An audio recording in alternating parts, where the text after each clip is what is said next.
Right. So we had a pretty good weekend in combat sports. I swear, like some of those weekends in the past that we were hyping up, like ended up not really living up to it. And this weekend, I didn't even really know that a lot of this was happening until we basically recorded the sports book. And then like basically, honestly, after Friday, I was like, we have a lot to talk about. Sleeper weekend. Yeah, exactly. Like, I mean, we could probably start with the boxing. Actually, yeah, no, we'll start with the boxing, just because we'll be going back and forth a tiny bit, but not too much. So, on Friday, I'm just looking at my phone and I see George Kambosos misses weight initially, and I'm like, what? Because literally, like when I was in that little intermediate episode that I had there, the Hurt Handbook, I was talking about Tank Davis, and I was saying, oh well, if Haney or Kambosos or any of those guys aren't booked, you know, he should fight one of them. Meanwhile, it's literally fight week for them. I didn't even realize that. Maybe I'm just not as hardcore of a boxing fan as I wish I would be. But I guess for this, I'm glad that I found out before the fight, at least. I mean, I saw that he missed weight. I'm like, okay, well, there's a fight. Devin Haney, George Kambosos. So I did figure out the lightweight boxing fucking stratosphere a tiny bit since then. So before this fight, Kambosos had some of the belts, and I'm pretty sure Haney had like one or two of them. And Tank, I was right about that. He's like the WBA regular lightweight champion. I don't know what that means, but because it's not like there's no interim champions in boxing, because that's a thing. Mm-hmm. So I don't understand that well enough to explain it to everybody. I'm more of an MMA expert, I guess. But I mean, dude, I feel like even boxing, like true boxing fans themselves will tell you, like, it's, you know, it's a bunch of like mumbo jumbo. But we've talked about it honestly before with, you know, like just the whole title landscape and whatnot in boxing. It's just, you know, there's literally 5 endless belts per division. Yeah, and there's 9 million divisions. It's unbelievable. So if I'm not mistaken, Haney now has won all of He's the now lightweight champion of all of them, and like literally the only one that there's like any disputedness in is the WBA, because he's the super champion and Gervonta Davis is the regular champion. I mean, I hope that means we actually get to see them fight, but like the way that boxing is nowadays, who even knows? Because, well, I'm pretty sure Kambosos, that I did read, he had, I think it was like a mandatory rematch clause, so I would imagine that we're probably going to see him and Haney fight again. I mean, Devin Haney, he did well in the fight in general. I mean, there's not too much to say. It looked like a typical Devin Haney performance, just outboxed him. He's 28-0 now. I mean, he's, like you just said, he's the champion of all 5, I guess, promotions, or however you want to say it. I think it's promotions. It's all, actually, no, it's not the promotions. I guess just the belt organizations. I don't even know, man. It's I really got to look into this one time. Maybe we should, like, if there's like a fight week with no cards, we should just, or like a weekend when there's no UFC, no nothing. We should just look into this and like try and explain it, because we do talk about it enough. True. But it's like, I don't know. I just want to see the best fight the best, and like that's why I like MMA better than boxing, because in boxing you never really see it. Well, you do, but it's like every couple years. Like that's why I was so pissed that I didn't even realize that Haney versus Kambosos was happening. I'm like, this is a great fight, and I'd find out about it the day before. Like, then it's partially probably Top Rank's fault, because they're kind of with promotion. But Haney, I'm pretty sure, is like, it might be the zone. Yeah, but you know, it just doesn't. It's like, why do you have to wait for the fight to happen to find out? You know, about like it's just so weird, because I respect both Haney and Kambosos for, you know, taking this fight, because in boxing, like, especially Kambosos just beating Teofimo Lopez the way he did, and then immediately taking the fight with probably the toughest guy in that division, at least in my opinion. And then, like, now we're left with, I mean, Teofimo Lopez, I saw he got, this time I came prepared. Lopez, he got a fight booked. Ryan Garcia, he has a fight booked, so they're off the table. But why not Haney versus Gervonta Davis? I mean, I guess Team Mayweather, or whoever really is in charge of Tank at this point, maybe doesn't want him to take a step against someone like that. But it's just like, I just can't take it. Like, I'm tired of seeing these guys Yeah. like fight. Like, I was so mad when I saw Tank Davis was fighting that guy Rolly Romero, just from like when I saw that video. Or it's Rolly like, trying you to trash know, talk him. I believe it'll happen. It's just when it's gonna happen. Yeah, And like, why probably not won't for now? like not another like, you know, at least another year or like year and a half. You know, I don't think it's Haney's side. I will say that. I do think Haney wants everybody, but I'm pretty sure. I don't know if it was Floyd or it was that guy who kind of like runs like the promotion like side of it with Floyd. That guy with the sunglasses. I can't think of his name, but I think it was him who said one time that like there's enough good guys for Tank to fight on Showtime, and I'm like why? Like why do you gotta be like that? What, like you're these people are like they're just killing the sport. Like, as much as MMA fans are gonna hate us for this, at least like Jake Paul and like they're putting on fights that we want to see. Like Taylor Serrano and I have no stuff. doubt that like the fighters, like the boxers themselves, like they know their worth. Like they know they can beat these guys. It's just, you know, I don't even think it's Tank. Like, I think Tank Exactly. probably believes he knocked the hell out of fucking Devin Haney, but it's just like I hate it sometimes. And like they even have like similar records. Tank is 27-0 and Devin's 28-0. Like this is like such a perfect time for it. And with combat sports, like, why take a risk? Like, you never know what's gonna happen. Like, look at Anthony Joshua. Like, all these times, like everybody always wanted to see him versus Tyson Fury, and now Joshua lost to Usyk. So and now he's got to fight him again, and that's actually coming up in July. But it's like, you know, you wait. And then you never get to see these big fights. No. And then you got people questioning like whether Tyson Fury's as great as he is because he didn't beat Joshua. I'm like, Joshua never even earned the shot to get to him. Like, it's the fault of like the promoters more than him, because they could have had the fight, but they didn't do it. So, I just think boxing is just sometimes just so messed up. And like, I'm glad like to see a fight like this actually happen. Yeah. And I hope that something good maybe will come out of it, just from like Devin Haney's mentality alone, and lightweight being a good division, just historically and even now in boxing. But I definitely did just want to talk about that real quick. So now we're going to go a little backwards, like I said, because Bo Nickal's MMA debut was on Friday. So like I said, it kind of, the reason why I had the Haney stuff first is because I did it in like the order of my weekend, because I saw those notifications during the day, and then at night was the Bo Nickal fight on Friday. So, and then like I'm watching that, wasn't watching it very long. I mean, it was over within a minute. Didn't even have to use his wrestling. He was throwing a lot of kicks. He honestly looked pretty composed on the feet. There were a few moments where he kind of like slipped overextending on kicks, but like, it's his first pro fight. I mean, like, you're not going to expect the guy to be, like, UFC champion material, like, the moment he steps in there. And, like, for those of you guys who don't know, Bo Nickal is one of the best collegiate wrestlers, like, basically in the modern era, probably of all time. I don't know enough about college wrestling to really be the judge of that. But, I mean, considering he's a 3-time D1 national champion, and he's also like done multiple weight classes. He's pretty good. All it really takes is the Google search of the accolades. He's already a lot of golds on there. So yeah, he just made his MMA debut. Why? At what age? That's a good question. How old is Bo Nickal? I know. Because I mean, like, once again, like I just said, like, it takes a simple Google search. You see the accolades he's already accomplished. It's like 26. Yeah, all that at 26, like, that's impressive, man. It's super impressive. He trains at American Top Team too, so he's got great training partners. Like, this fight was actually in Jorge Masvidal's promotion, Icon FC, which is kind of cool. So keeping it homegrown, I guess there, but.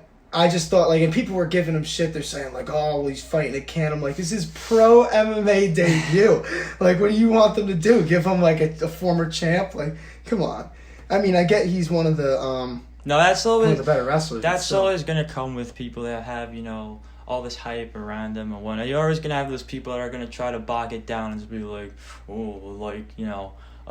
Let's pump the brakes a little bit. Let's just lean on weight, which is like, you know, like, you get it, but like, you know, we're not hyping we're not hyping this guy up the way we are just, you know, just because he's got a cool name or something. Like, yeah, he's earned it in like another combat sport. Like, if he wasn't one simple Google search, yeah, like, you don't like, we're not saying that like he's gonna be like champion just based off of this crazy knockout. But like it's just But it's like, why can't you gotta mention it why with can't we someone be like that. why can't we be encouraged, intrigued, excited for his future? Well, even like when we were talking about like when we first started the pod and stuff, just trying to bring like attention to other things besides the UFC. Like this is another cool story. Like Exactly. if you want to get into someone like from their pro MMA debut and maybe you didn't know as much about his college wrestling career, maybe this is someone people could actually like want to watch fight. And like at this point, I mean, I'm definitely intrigued. UFC Fight Pass did a good job at promoting it. I was getting more fucking notifications than I was for Kambosos versus Haney, I'll tell you that much. I knew Bo Nickal's debut was happening, but I didn't know one of the biggest lightweight boxing fights was happening. So what does that tell you? But Bo Nickal, like I said, like didn't even have to use the wrestling though. His striking looked pretty good in this fight, and he starched the guy he fought. So definitely worth keeping an eye on. Like I said, Penn State legend, college wrestling, like GOAT. Well, not GOAT, I shouldn't say that, but great college wrestler. And we'll see where his MMA career goes. It's definitely trending in a good direction though, especially training at ATT. So yeah.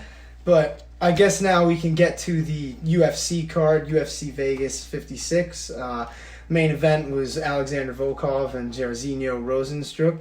Now, we said this in the sports book, and I think we ended up being pretty right about this. We said it was either going to probably be like a 5-round technical, maybe snoozer, or it was going to be a crazy first-round finish. Admittedly, at least, I'm speaking for myself, like, the way, obviously, not, quick finish and whatnot, round one finish, obviously I thought that would play in Jairzinho Rozenstruik's favor. Yeah. Wasn't the case. Even though it was close to actually being the case. Yeah, he he went for it. Exactly, he really did went for it, and he came close. But no, just kind of Volkov. I wasn't expecting that, honestly. He's just like I feel like he's so underrated just because he's lost like some high level fights, but like that's the thing though. They're all high-level fights. Like, he's lost to guys like Derek Lewis, and he was winning that fight before he lost it. I mean, I know that sounds stupid, but it's true, nonetheless. I mean, he's fought... Tom Aspinall, once again, the way... Real gone. Yeah, exactly. The way he lost to Tom Aspinall, too, and just Tom Aspinall, period. Like, one of the breakout fighters of the year. I think future champion. Like, honestly. Like, that fight was one of the ones that proved it, because I think highly of Volkov. I didn't think that he'd do what he did on the ground. Exactly. Volkov. Like, that's what I'm saying. That's something else. I mean, we could talk about Tom Aspinall more when that London card comes up, obviously. But for Volkov, though, this was just... It was definitely a much-needed spark. Because, like, he's had some good decision wins, some decision losses.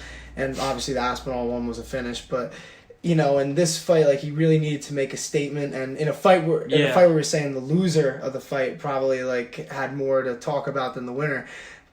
Honestly, Volkov, he put himself back into, like, the picture. I mean, like, he's definitely, he wants a title shot just because he's been around for a while. But I don't think that that's going to happen. Personally, I'm curious to see if you agree with this. What I want to see is him versus the winner of Derek Lewis and Sergey Pavlovich. Because the Lewis fight... I think we could all agree that, like, judging by how that fight was going and then the end of it within, like, 15 seconds of the last round, I would love to see that fight again. And Pavlovich, if he wins, it's just a logical step up at that point, and Volkov could I think that makes a lot of sense. I'd love it. I think that I want to see the Derek Lewis one, though. I mean, I don't know what's going to happen with him and Pavlovich, because Pavlovich is a really good fighter, as we've talked about on this podcast, but... I'd love to see. I'd want to see it in 5 rounds. That's what I want to see. Fight night rematch. Let's get 25 minutes between these guys. Why not? But in general, though, I mean, I guess there wasn't too much else from the main event. I mean, for Rozenstruik, you got to feel a little bad because one of the gripes that people have on him is that maybe there were times where he's like a little hesitant and like tentative in the octagon. But in this one, obviously, like you said, it kind of seemed like that at first, and then. Then he was like, it's feel like something clicked, and he once again he came really close to that one shot he needed essentially, but once again, man, covered well. Exactly, Volkov's head movement, just movement in general, and the length definitely helped because like you could tell, Rozenstruik was trying to pretty much just finish the fight once he had him hurt, and he was lunging in, and that's when Volkov was hitting him with those 1-2s and like the counter hooks.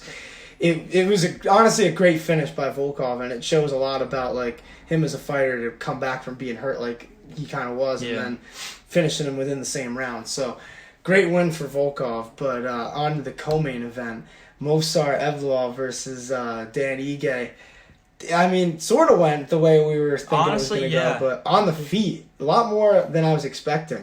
What did you think about his stand-up in that fight, personally? Because, I mean, honestly, to me, I think it went, like, maybe not so much for you. I think it went a lot like how I was honestly expecting it to go. Like, he was just stifling just pretty much all of Dan Ige's movements, and, I mean, just...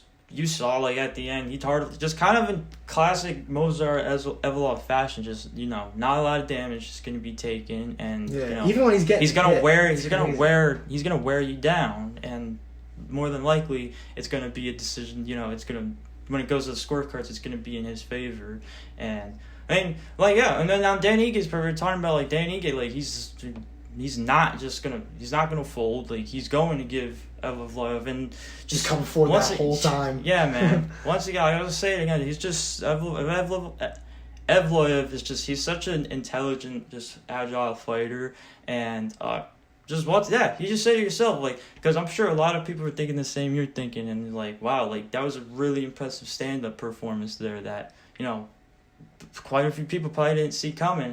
And I figure if he took the shots that he was taking from Dan Ige, he wouldn't have won the fight. But, like, I didn't think he was going to take those shots. But he did, and he kept having success. Especially with his jab, too. Because Ige, especially in the later part of the fight... It's just also, like, like, Dan Ige going to that fight, like, probably just, like, felt like, all right, like, I have to go for it. Like, I have to finish this guy by any means necessary, and just... Yeah, and as the fight went on, like, he clearly had to. That's just, like, man, like, I really just... let alone losing, like, I mean, actually the other way around, let alone, like, getting finished, like, I just don't see Evloev losing, like, really anytime soon, like, just as... Like, it's gonna happen, obviously, like, Hell, you never know. You only, you only get so many, Khabibs, but, I mean, as, like, right now, the dude really just looks untouchable. It's different, because, like, and I don't even want to say that this is, like, different countries, like, versus, like, American fighters, but I feel like it's just, like, a trend. A lot of the American fighters, they fight around the skill set of their opponent, and, like, these guys that are coming from, like, those, like, Russian countries and stuff, like Evloev is, like, they're fighting their fight, and you got to work around them. So, like, Dan Ige in his head, he's like, all right, well, I want to knock him out, but I got to worry about the takedown. Evloev doesn't, like, he's coming to take him down and finish him. He doesn't care what Dan Ige is coming to do. He's coming to do what he's got to do. Mm-hmm. So, like, I feel like there's just a freedom in that, in not being as, like, maybe worried about it. Exactly, and then it's just, what I just said on it, what I was getting at on it is, like, it feels like it's the complete opposite for Dan Ige. It's exactly. Like, you have to worry about it. That's what makes him so dangerous. It's almost like he's already starting behind in the fight, and it's like, and it's not even a lack of confidence. It's just awareness in a way. Like, I don't even know how you would, like, combat that, I guess. Yeah, man. Like, I really truly think, like, I think, obviously I feel significantly more convinced after this fight has already happened, but I really do think we're seeing something special with this guy. Yeah, he's really good. To do what he just did to Ige, that's impressive. I mean, like, you could tell his stand-up is still kind of improving, but considering it's good enough there's always going to be room for improvement, on any front. Well, the ones that scare me, which is ironic because you wouldn't even think this considering how good of a grappler he is, but the ones who scare me the most for Evloev are the really good strikers, because only thing that I have with him is when he comes forward sometimes, he leads, like, with his head, and he doesn't, like, besides when he throws his jab, he has a really good jab. But, like, some of the times when he's coming in with the power shots, he leaves his head open, and he was getting hit by Ige. So he has a chin, clearly, because we've seen Dan Ige straight starch people at 145. So that just speaks to how tough Evloev is, and he wasn't. You saw it too. Like, Evloev gave him a pretty, like, hard, like, flying knee. Like, and I was honestly, like, there. I was like, that just goes to show how much of just a gamer Dan Ige is, and that's just honestly, like, I've been sure, the stand-up performance from Evloev was a bit surprising, but I really did think that fight, like, honestly, like, it went pretty much like almost pretty much exactly how I felt it was, gonna go going in. It was at least on, especially on I figured he was part. gonna use the takedowns more. That was just me though, but I'm not even saying that's a bad thing. Like, he looked great, but I'm just saying I figured that he was gonna push the pace with that a little more than No, yeah, it's encouraging. Like, if you can display that kind of stand up against that kind of opponent, like it shows you just all around. Like, he's definitely a threat. I mean, this is gonna break him into the top 10 now, with Dan Ige obviously being ranked at 10 when this fight happened. Let's see what the rankings look like for the featherweights. Yeah, it would be unfortunate to see Dan Ige slip, like, he takes a lot of tough fights, dude. He really does. It's just, it's because he knows, like, he's a tough fight himself, and like I really do respect the hell out of that. But these are a lot of fun to watch. But he did call Arnold Allen. I just remembered that when I saw his name, but Evloev? Yeah, I don't know if I want to see that. Not because I don't think Evloev could win, or honestly that Allen could win, but I just don't. That's a big, because I feel like Arnold Allen at this point, he's kind of earned like one of those guys at the very top. He's already had those guys in the top like 10 to 15 range, so I feel like Arnold Allen, like, while it would be a good fight, I think Arnold Allen deserves like one of these guys at the top. And there's it's tough though. Think if that fight gets done and he can squeak out a victory, it can obviously be the one. Arnold Allen. It'd be the one and Evloev's one. Like, I mean, it's good really for both guys. Left. Yeah, exactly. You really leave no stone unturned at that point. Like, I don't know, like, because who knows how the UFC's looking at that last fight and like how they perceive Dan Hooker and whatnot these days. But I agree, dude. Like, Arnold Allen is still so severely underrated, and he like starched Dan Hooker too, and like Dan Hooker doesn't really get beat like that. You've seen him in like slugfests like that, where maybe he battles of attrition, but that was literally just like a beating from like pillar to post, and it wasn't very long. It was like a couple minutes, I think. So I don't know. I personally, I'm very high on Arnold Allen. Yeah. That's just what I'm not sitting there like that's the fight to make and all that. I do see an avenue for how it can get done, and even like after it gets done, like for the winner, like whoever that would end up being. Put them in a good spot. Exactly. I'll take that 5 rounds. Hell yeah. I'll take that being 5 rounds. There's a lot of good main events coming up, honestly. There was one lightweight one coming up that just got booked. Arman says, Sarzukian? Yeah, it's Sarzukian versus Matus Gamrot. That was like a random one that got booked like very recently. And I was like, oh, okay, that's happening. And I'm hyped about it because it's like two guys who the UFC, honestly, like, you never really would have thought that they were going to put much stock in them because they aren't really like shit talkers. But I'm hyped. Like, I can't wait for that to happen. But, hey, maybe they're trying to set up Arman versus Patty down the line. But who knows? That's a theory for another day. But anyway, moving on to the war between Lucas Almeida and Mike Trizano. Oh, yeah. I wasn't really thinking like about this fight as much coming in because I didn't really know too much about either of them. But this one ended up, obviously, I think it won fight of the night. It should have.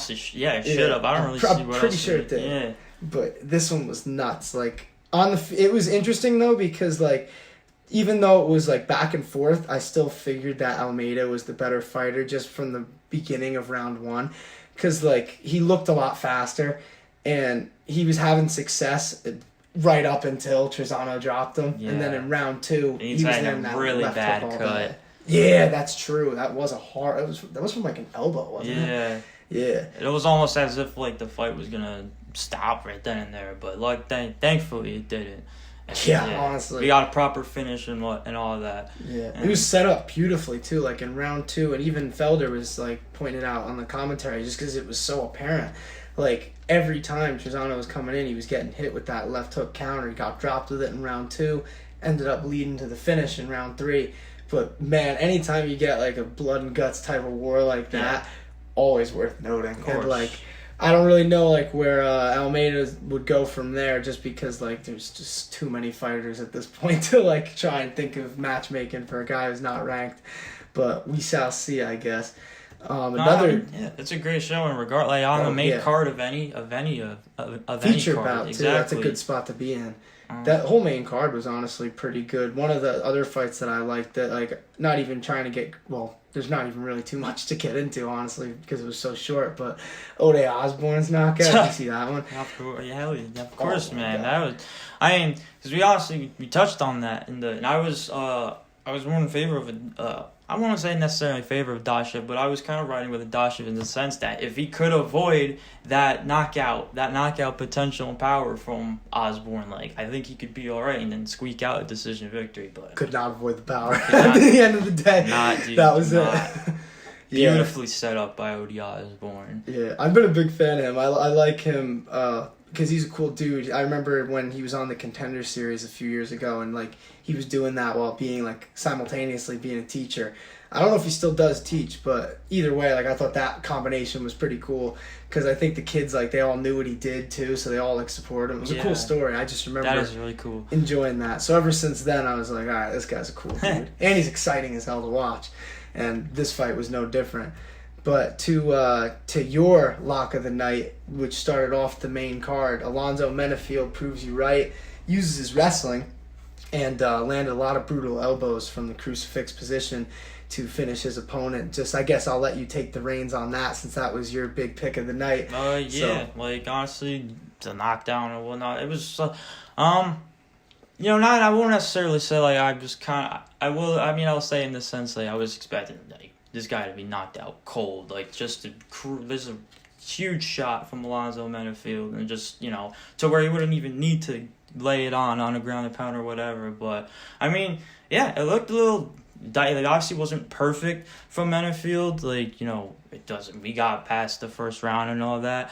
And his corner was telling him too, you gotta posture up. You gotta, essentially get the mount on this guy, and he can do what he ended up doing and just lay away on him. And he was able to secure it. It's just these elbows were brutal. You could literally see the swelling going up. What's his opponent's name again? I remember it's it starts. Let's see. All right, let's see if this is another edition of Ken. Sorry, I'm really trying to because I know I said on the show too. It's this probably his opponent probably someone that just Askar. We're gonna go Askar. We're just gonna say that because I know that's right. I don't want to call his record fraudulent or anything like that, but I just wasn't. He's 19 and 13 now, so I mean it's kind of one of those types of fighters, but. It is what it is. I mean, that was still just a great performance by Menafield. Yeah, no matter which way you say it. Using the wrestling was good fight IQ because I think a lot of people coming in, me honestly included, thought this was just going to be a crazy slugfest. Exactly. Even if he wanted to just lay on him, the entire, I don't think... Definitely caught him off guard because I think Askar was definitely expecting a stand-up war, but that is not what happened. So good fight IQ by Menafield, though. I was hyped to see him get the win. Both of our locks of the night ended up being pretty good. We nailed it. Yeah, Erin Blanchfield, we could probably just get right into her too, because now that we did the main cards, it wasn't perfect. It wasn't perfect for either of the lots, but they happen, and at the end of the day, they displayed Did I not say that Blanchfield's grappling is the difference of everything? That was something. This is a fight that she was losing, and they were able to pull out that standing guillotine. She was having a rough time, mainly because JJ Aldrich was definitely, and I think she even said it was really strong in the clinch, and she was having a harder time taking her down than she was her other opponents. And JJ in general is a pretty good striker. I knew that she was probably a little faster on the feet, and you could definitely see it because I don't even think it's a lack of striking IQ or anything. I think it's more just probably athleticism. Yeah. With Blanchfield in her striking, plus she's just more of a grappler. So when you learned the one probably first. Yeah. But either way, she does have some nice finishes on the feet. She has very sneaky head kicks that we've been able to see it. She's landed a few so far, but she has a great jab that was displayed in this fight. She still does I don't know what it is. I think it's just because it's a good thing to shoot into a takedown, just a jab right into it. But all these grapplers, they have some good jabs, and Erin's no different. But like I was That just would saying, make sense. the grappling is. I figure another like level. that is something they want to especially like they really want to focus on in terms of their striking game because that's essentially what sets up a takedown. And, she didn't even. It's crazy. She didn't even need to get into the ground. I was like, right when she had her head like in that position after the sprawl, and like Dude, you could see she locked it up right there. I was like, oh no. I was like, because Silver Fox people, like, that's all like guillotines. if she wasn't already, like she's not someone you want to ever be in the clinch with. Yeah. Let alone the ground. Well, Silver Fox people, they're known for like having great guillotines like in any positions, and like she was saying too that she hits them in the gym all the time. Was not surprised to hear that, and like it was just brutal. Like I got lucky. I was at work because this was a pretty early card, but I was at work when the card started, and I just so happened to get on break right on time for this fight, so I turned it on, and like all of a sudden I just see Erin Blanchfield turn like for those of who didn't see this fight, JJ Aldrich was like her neck was like down and then bent did like not this look way. comfortable. It's not like not the all. direction that it's supposed to be facing. I'll say that. And like I was like, oh yeah, that's it. Like and then obviously taps right there. Yeah. And I was hyped. I was hyped because like we're big Blanchfield fans here. I mean, she's very fun to watch. How about that call out? Yeah, dude, she's like. Everything about her is so interesting. Like, the cold-blooded nickname is perfect, too. Just the way that she said it. Like, she's just like, yeah. I think she markets herself just... you already see it very well. And it's just, once again, it's so cool to see as, like, she was literally... She practices at a gym that we're not too far, but we have a friend that trains there and whatnot. Like, yeah, and he's been telling me about Blanchfield since she was fighting in Invicta. So, like, I've had her on, like, my radar kind of for a while. So once I saw, like, that she was in the UFC, like, back when that happened... That was pretty cool to see because her only loss is to Tracy Cortez, and it's a split decision. Yeah. So, like, and we've seen what Tracy Cortez, like, has been like, in the UFC so far. And I think that just speaks to how good Blanchfield is, that is her only blemish on her record. And that was, like, 2018 or 19 at this point. So, with that, I mean, like I said, she's really... one of the most interesting prospects to me because I think her grappling is like really top notch, and this fight I think proved it just by how fast she locked up that choke. I mean, locks of the night definitely went well. 2 for 2. Underdogs maybe not as much. Johnny Munoz got starched pretty quick by Tony Gravely. Once I actually saw this after the fight. I didn't even plan on like talking about this as much, but Tony Gravely after the fight. I saw he said in the post-fight presser, he's like, yeah, I came in here, I told my wife, I'm coming in here to kill him. And if the ref didn't stop me, I would have. And I'm like, fuck, if I would have known that coming in, I probably wouldn't have picked Munoz. Because anytime like someone says that in MMA, I don't doubt it. To be fair, Adashev was essentially my underdog of the night. We saw how that went. Obviously, we just talked about how that went. Like, but we mentioned as well. Like, it was a tough one. It's a really tough one for underdogs, and you'll pretty almost every card like is going to have like that one just like glaring underdog. It's like, and especially you're very good at hitting on those as well. Well, just tip to any MMA bettors out there. If a guy comes in and is threatening death on the other person, like, and it's like, it's not like, oh, I'm going to kill this guy. Like, he's saying, like, yeah, I want to kill him in the octagon. Like, dead serious. Like, when you're that cold about it. If the ref didn't stop. Yeah, he did say that. He said if he didn't step in, he goes, I would have. That's what he said. I was like, fuck. Like, you don't bet against people like that. I learned that in 2019. Jorge Masvidal versus Ben Askren. I remember I thought that Ben was going to be able to stifle Jorge's striking with the wrestling. And Jorge went on Joe Rogan approximately a month before, maybe 2 months before that card. And he said, something along the lines of, I want to break his fucking rib cage. And he wants to torture him for 14 minutes and 50 seconds before he separates him from consciousness. It should have been there. Like, that's when I should have realized that Ben Askren was screwed.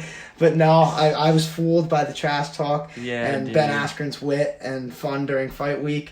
Hyped as hell. It's when you get into the specifics. It's when you get into the specifics of how you're looking to beat somebody. Yeah. Well, what he was saying to Rogan, like, yeah, I have my alarm at like 5 a.m, but I don't even need it. I'm already awake. Like, fuck. Like, that's like scary as hell, man. I would not want to see my opponent saying that. Like, ever since that fight, I take when the death threats and a little more seriously. And that's like same thing with like we were just talking about Blanchfield and their call out. Like she called out the winner of Jessica I and Macy Barber. Like even the way that she said that, like she's just like, yeah, either of them are good matchups for me, and I'll finish them too. Yeah, right. Like, Just so like nonchalant. Yeah. There you go. Honestly, like that was pretty cool. I was like, she's got me hyped, and I think she could finish either of those two. I think they're pretty interesting matchups. And because of her improving stand-up, I'm interested to see her go against one of them two on the feet. Because Macy's got a lot of power, but Jessica I, like, you know, say what you want about Jessica I and, like, how she fights, but, like, she does have pretty good, like, stand-up. She's a brawler. She'll make it a dirty fight. So, it's like, cool how we got to you know, see and kind of learn of that stand-up dynamic to, you know, a guy like Movsar Vloyev and now Aaron Blanchfield as well. Is like, even you know, we're already, you know, as high as we are on these two people, like, you know, already as it is going into these fights. Yeah. Now we get to see, you know, a potential whole nother, like, just... Well, even Casey O'Neill, like, remember when she fought Roxanne and, like, everybody was expecting Casey to run through her, but they had a stand-up war and Casey won. Like, she proved it. Like, all right, well, you were on the feet. You had to stay the fight mostly on the feet. And, stay the fight mostly on the feet. I don't know what I'm saying there, but... That fight was just an interesting one for me. It sucks that Casey tore her ACL. She's another prospect that I'm like pretty high, still very high on, despite that, because it's not like 1983. ACLs aren't the end of the world anymore. But you know, she's also a flyweight too. Imagine like not now, because I definitely don't want to see it early in their careers, but Blanchfield versus Casey O'Neill, like some point down the line when they get up there in the rankings on a fight night. Wouldn't mind seeing that. That'd be an interesting one, but let's build them up first, you know what I mean? Of course. But I guess before we wrap up this card, I have a couple more fights that I wanted to touch on. Staying in women's MMA, Felice Herrig, you know, she lost to Karolina Kowalkiewicz, two just OGs of women's MMA, especially Felice Herrig, because she's a pioneer, honestly, since the beginning. And, you know, it's interesting because, like, we talked about this a couple weeks ago, I think, with just how like certain fighters like exit out of the UFC, like with the string of losses. Like that was her fourth loss in a row. Got finished. Talked about how she didn't even feel comfortable in there. And this one, like, sucks to see from someone who's a pioneer of. It takes a lot to you know, especially in this sport. It takes a lot to, you know, pony up and really like have that, like, you know, realization with yourself, like. You know, it's just not worth it anymore.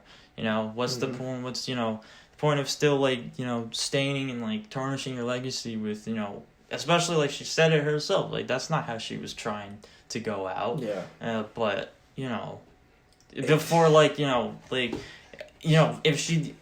God forbid, like, if she were to keep going in her next fight, like, a finish could be a lot worse than that. Well, they gave her a generous matchup because Kowalkiewicz is coming off a lot of losses, too, before this fight, and she couldn't beat her. That was probably, like, the sign at that point. And Karolina wants to keep fighting. I don't know how that goes considering her history before this fight, but Felice Herrig, though, I definitely just did want to mention that because especially, too, people on Instagram, like, are just idiots in, like, the comments, like, not even just like this, but this, like, specifically, I guess I'll point it out, like, just, I was, like, watching her post-fight presser, and she was talking about how her emotions were in the cage and stuff, and I looked at, like, the comments just cause, and, like, all these people, like, spewing negativity, like, nobody cares, like, bro, like, shut up, like, that's just all, like, I like, the ones who say nobody cares and then they care enough to comment, like they piss me off so much sometimes, like, because it's just like, what have you done for this sport? Like this lady, like, say what you want about how her career ended, like, you know, like, she's a pioneer of women's MMA. She was fighting at a time where it was still like a taboo thing. Like women weren't even in the UFC yet when she started fighting. She was in back in those days. So it's just, you know, to see people like that, like, who have helped the sport grow as much as it has, like, get blatantly just disrespected like that is just mind-boggling to me. Like, the people, like, that's, like, another reason, like, kind of why we started the pod, like, just to kind of, like, shed light on, like, stories like that, just because, you know, the UFC, the way that you see it, like, based on promotion, like, you know, Felice Herrig is coming off 4 losses and now she's retiring, so you're like, who cares? But when you know that Felice Herrig is literally one of the pioneers of, like, that generation of women's MMA, especially the strawweights, like, you gotta, like, put some respect on the girl's name, no matter how her career, like, end up, you know, turning out. So I just definitely wanted to give her a shout out, and, like, definitely, she was never a UFC champion, obviously, but still great career, did a lot for the sport, and because of that, much respect to her. But the last thing that I did want to talk about before we do call it was Jeff Molina? Jeff Molina versus Algas Zumagulov. So the scorecards was pretty much like everybody's point of contention. So I'll just ask you, how would you say that you scored that fight? I leaned towards the 29-28 Molina split decision. It's fair. I mean, I thought, yeah. I saw it the other way. It was definitely close. Yeah, I was close enough to, like, frankly, it's just like, you know, usually like 30-27s or whatnot, I kind of perceive as, like, you know, this guy just dominated for 3 rounds. Molina's reaction to that too. Yeah, he thought he lost. Exactly. He's like, "Oh, damn it!" And they're like, "Molina," and he's like, "Oh, okay." That was hilarious. I thought when that 30-27 was read, it was Zumagulov too, but because, like, I don't know. For me, like, it's one of those fights, like, we've always talked about this, like, the amount of strikes landed versus control time. For me, just me personally, Molina didn't do enough damage. That's fair, yeah. And because of that, that's why I kind of gave Zumagulov rounds 1 and 2. And then round 3, Molina did really good, and he won that round. But I had it 29-28 Zumagulov. I get, though, why you would... Because, like, the striking numbers, like, you look at that, it's, like, completely different. And he did do a great job. He did. And then, I mean, quite frankly, like, even then, like, as far as strikes go, like, he definitely landed more, but... he has, like, a good striking IQ, yeah, too, they weren't the most, like, you know, they only landed so many significant strikes as well. And it's, like, I really, like... As long as a 29-28 was scored, like, to me, it didn't really, like, it could have seriously went either way. I wasn't mad at it at all. It was just, I thought it was just so funny. There's 30-27 was kind of like, well, I didn't see anyone really get dominated in that fight, but... That's why it's just so funny, though. Like, you see Molina just get pissed off. He thinks he lost, and then they give him the win. I was like, I love when that happens, and I was like, just random things like that. But it was that was a pretty good fight, though. That was another, like, interesting one for me.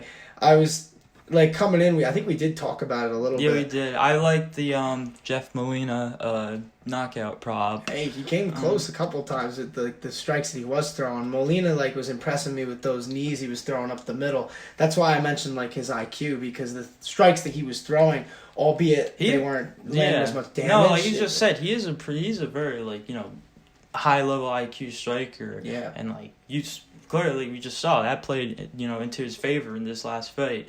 And I mean, you know, we're on record plenty of times with, you know, our affection and just appreciation for a coach like James Krause. Yeah, like, yeah. You know. And he's always these guys, like, I didn't even realize he's coaching them until I see him after the win. I'm like, damn, man. And it's always these fights, like, they're, like, closer fights, and, like, the coaching almost is, like, what helps them edge it out.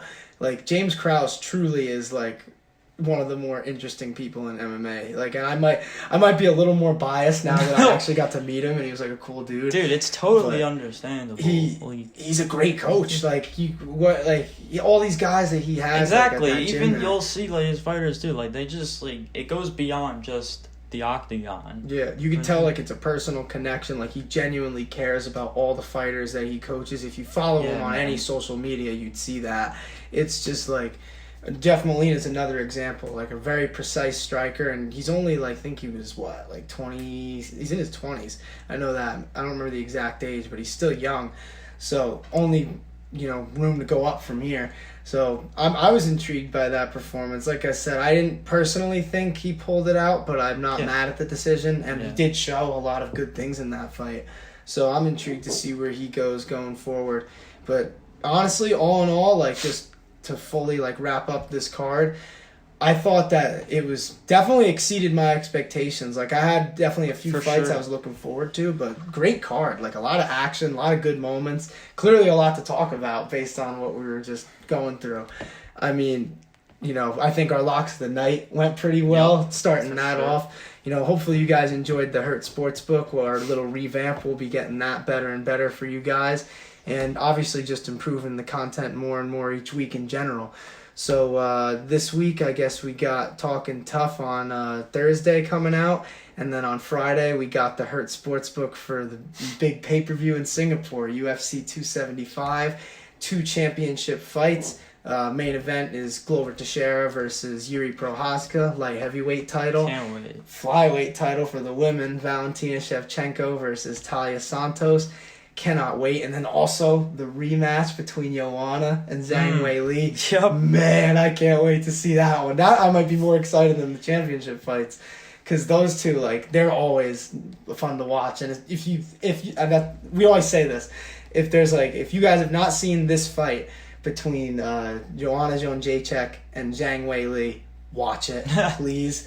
UFC 248, find it somewhere, somehow. Need to see it. Yeah, seriously, do yourself a favor. Yeah. I'm sure you've all seen, the Joanna Jędrzejczyk, the memes, that infamous picture and whatnot. All the I might memes. have to put that in here somewhere, so people recognize it. Go do yourself, if you haven't already, a favor and see how that came to be. That when you get a fight's chance. incredible. Not only the greatest women's fight I've ever seen by far, but one of probably the top 5 fights, men or women, that I've seen. That was a special fight for sure. Yeah, and then the main event was Izzy versus Romero, which was that was a weird one, but we won't get into that one. But we can't wait to break down the action later in the week, so stay tuned for the pods coming, and then we'll obviously be back to recap the pay-per-view next Monday, so we'll see you then.